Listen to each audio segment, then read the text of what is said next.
welcome to Conquering Mount Scrapmore with Brenda. I'm Brenda and we're here today with Baby Bow 9 patch. Now I hope you can see this. This is the block we're going to do. It's a 12.5-inch block unfinished and it's going to be kind of cute and fun and everything else. Now this one looks best scrappy, but because I was only pulling one fabric out of my blue bin, I figured okay, we'll do all of them the same so you can kind of see this unscrappy first. But I basically am using up my scraps doing this. I had some larger scraps.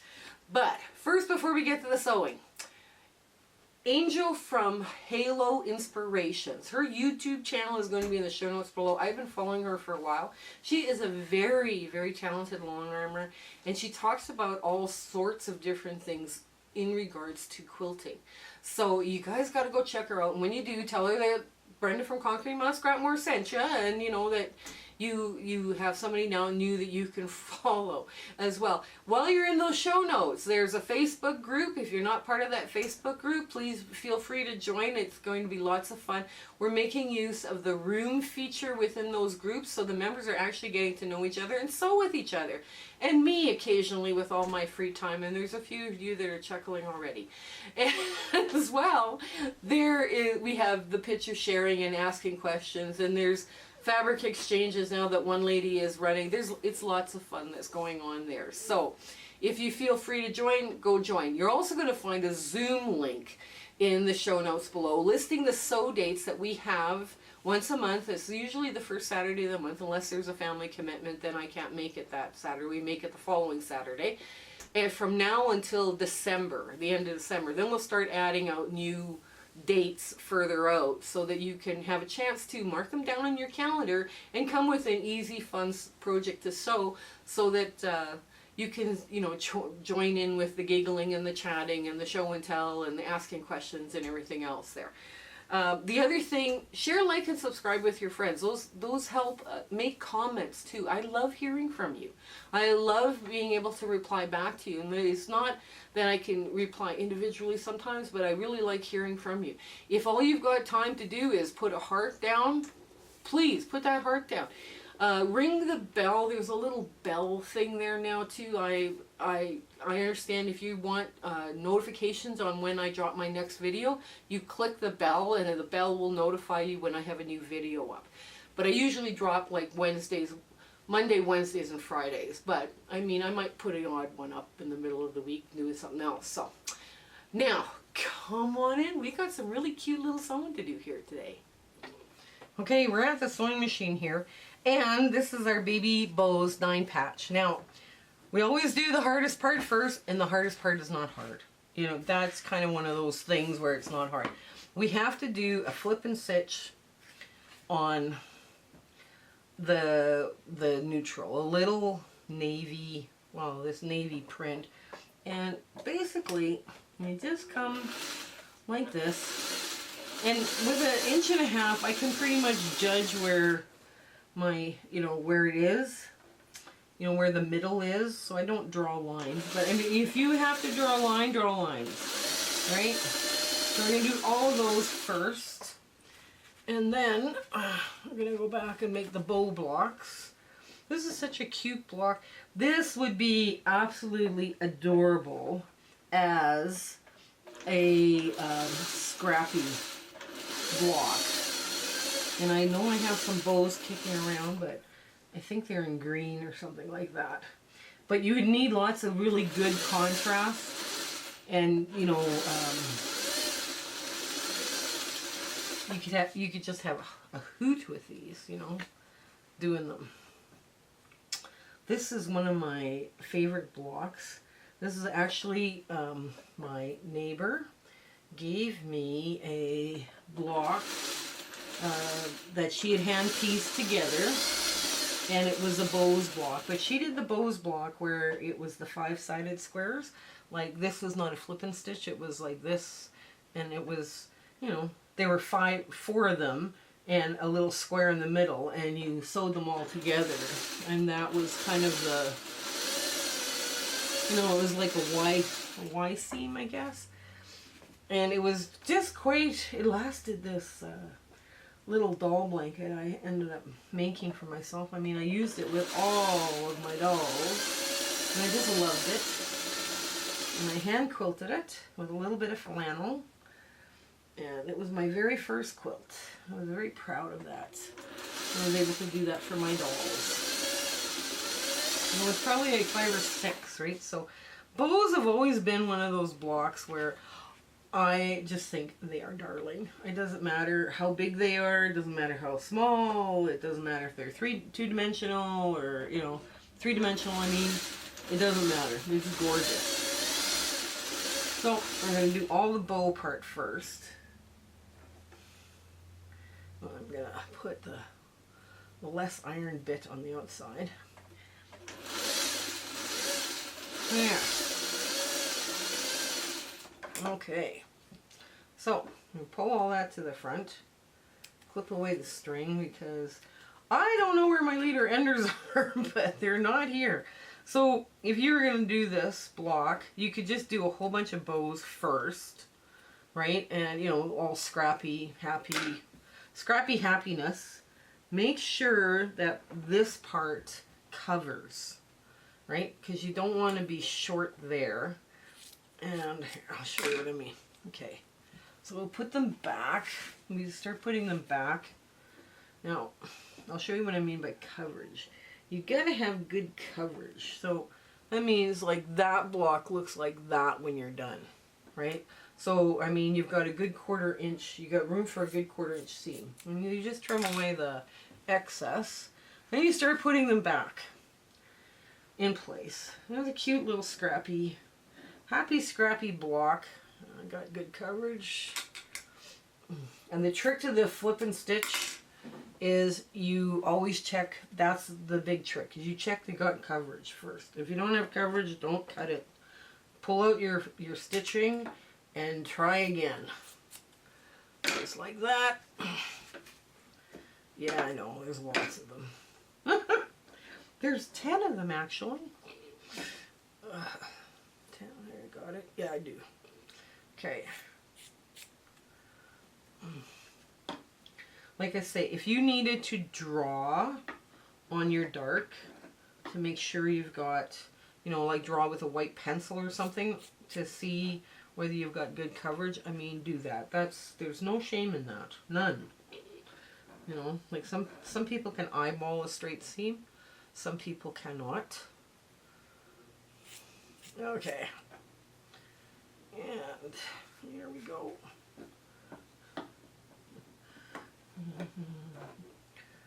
Nice.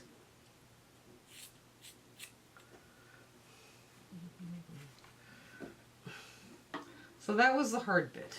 That wasn't a very hard bit, was it? It wasn't just, wait a minute. Yeah, it wasn't very hard. Not hard at all. There we go. Now, so now we're going to start doing the bows. We're actually going to do the bow block first. We're just going to put them together just like you would a 4-patch. I'm going to change feet. Hang on.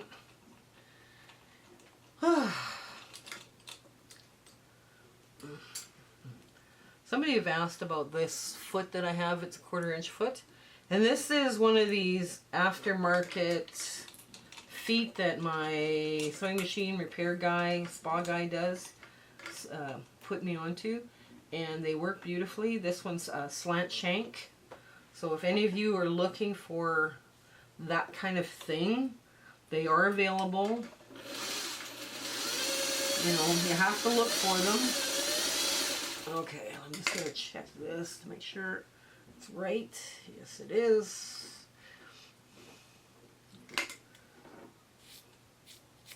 There. Last one goes down. There we go. And the rest of the, and you're going to just sew them in pairs, right? You're going to pick them up and sew them in the pair that you got them in, right? Because that's what works the best. Okay, so now let's start down this. There. There's nothing hard about this block, really. I mean, the hardest part you've already done. You know, the hardest part might be for you making the little bow block. There. But it's not It's a quicker block to do.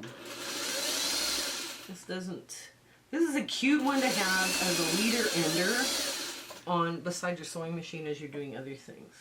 These little bow blocks. And you keep them in pairs. So if you were doing the flip and stitch, you would do all the flip and stitch for, let's say, that particular blue or whatever you were working with, or whatever color you were working with. Then you would go back and you would do all of the sewing them together, getting that first line of sewing done. And last one here, just like so. And the trick here is to sew them all the same way. You know, that's probably the easiest thing I can tell you to do when you're doing these, is sew them all the same way. Okay, here we go. Now, because I've sewn them in pairs, they're going to go through the system as pairs. There. Okay. So now, we open it up and we press to the dark. So this one goes, they go like this. And then now you sew them just like so. And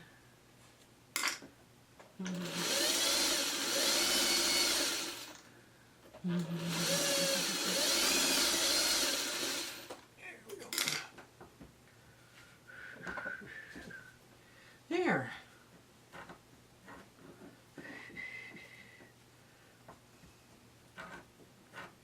Okay. And then you do them all the same.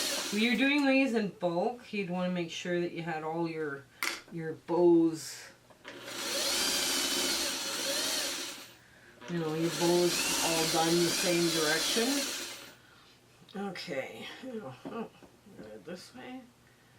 There we go. And you would press. You would press with an iron or whatever. But I'm just doing these very quick, just to show you. Because if I had to stop and do my pressing and everything, to make sure you guys understood how this gets done, with like real pressing in between with an iron, not just your fingernails. Mind you, I have done entire quilts with just finger pressing, and they've worked out really well. And when you get, because I have really hard nails, so I can get right in there and flatten those seams out quite a bit. And there we go.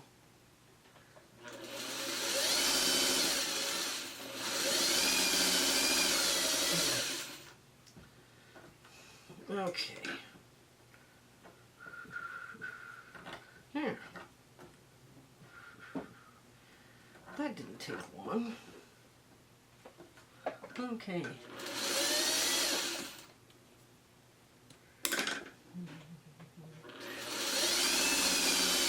Now I say that this would probably, because I was trying to use up this fabric and get this out of my stash. Oh, okay, now, you see this, I flipped one of my seams. Now all I'm going to do is clip it like that, but not through the stitching. And now it's going to lay flat, okay? And you don't have to unpick it. I have never yet had problems with a weakened seam because of that. And if you are still worried and concerned about your seams not being strong, you could always turn around. I'm just going to show you how I'm going to put all that together now. You could always put like a little drop of fray check there if you really felt you were weakening your seam, but I have never had a problem, so I'm quite happy to do that. There we go. And now, can you see that? Yeah, okay. So I'm just popping these open. I'm just popping them open like that, and because I got two seams going in a counterclockwise, because that's the way I've sewn this block, it's easy just to pop them open, right? So see this, I've got two seams already, so now I'm just going to pull the other two that way, and it pops open very quick. Finger press it down, out of the way. There we go. The last block. And the last one doesn't come off until I get something else through. Hang on. Let's get something. Let's roll this. Start rolling through our Baby Bow 9 patch. There we go.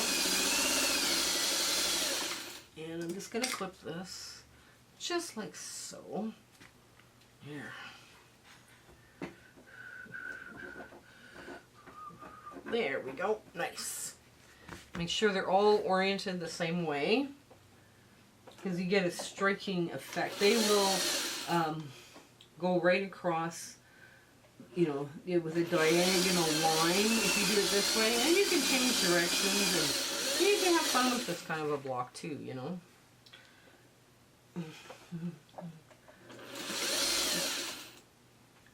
Okay, and there.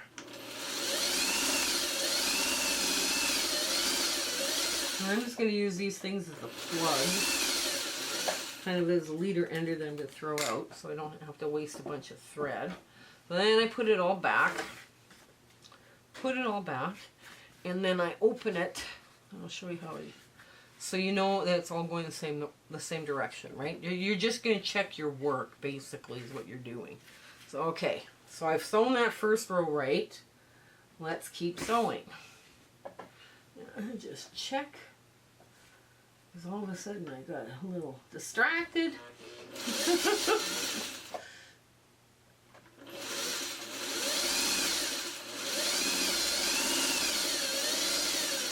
By the way, I'm not using this. I'm just using it as a fabric plug. I'm not going to make a little block out of those leader enders. I just don't have a leader ender close at hand. So, okay. There we go.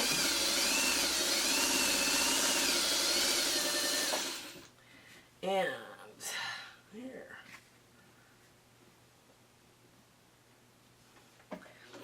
You don't think it should be this easy, right? This is, some people think, well, surely it can't be that easy. Yeah, it can. It's that easy sometimes, you know? Okay. Run through my little leader ender again. And now we go the opposite way. I'm just going to check my work. Yes, they're all oriented the same direction. Right? Because, you know, stopping and checking your work is actually good. That way you don't sew the middle, the middle seam the wrong way, the middle bow the wrong direction. That would be bad.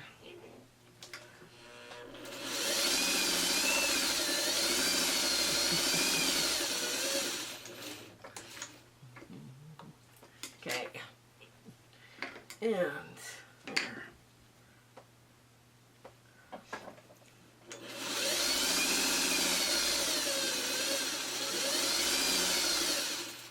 And I started to flip that seam, so I stop, make sure it's in the right spot.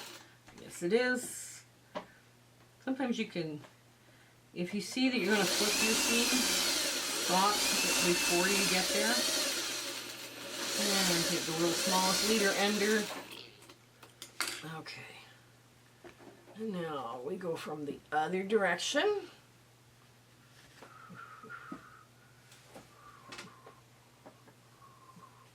And there. Okay. I'm just going to move this out of the way, because it's getting in my way. Now, one more seam and we're done. Just make sure it's all lined up nice. And I've got good finger nest. I can feel that finger nesting right there. Nice and tight. Okay.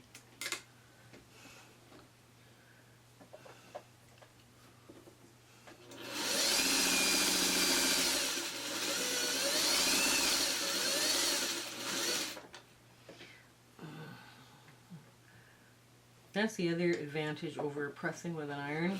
Versus pressing with your fingers, the likelihood of you flipping your blocks is much, seams in your blocks is much lower. So now, we're looking at this from behind. Everything seems to want to go towards, because of the seams, it wants to go that way. And we'll just let it. We'll just let it go that way. And maybe pop them open. Okay, so now we get to our big ta-da moment. So here's our Baby Bow 9 patch. They're so much fun to play with. Now you could do, this would probably look even better scrappy, but you do have a very, you know, strong lines and everything, so this would go like right across the quilt depending on how you laid it out. You could play with the layouts to make them, you know, go swirling and whatnot. You could have a lot of fun with this block, actually, is what I'm trying to say to you. So I do hope you give this one a try.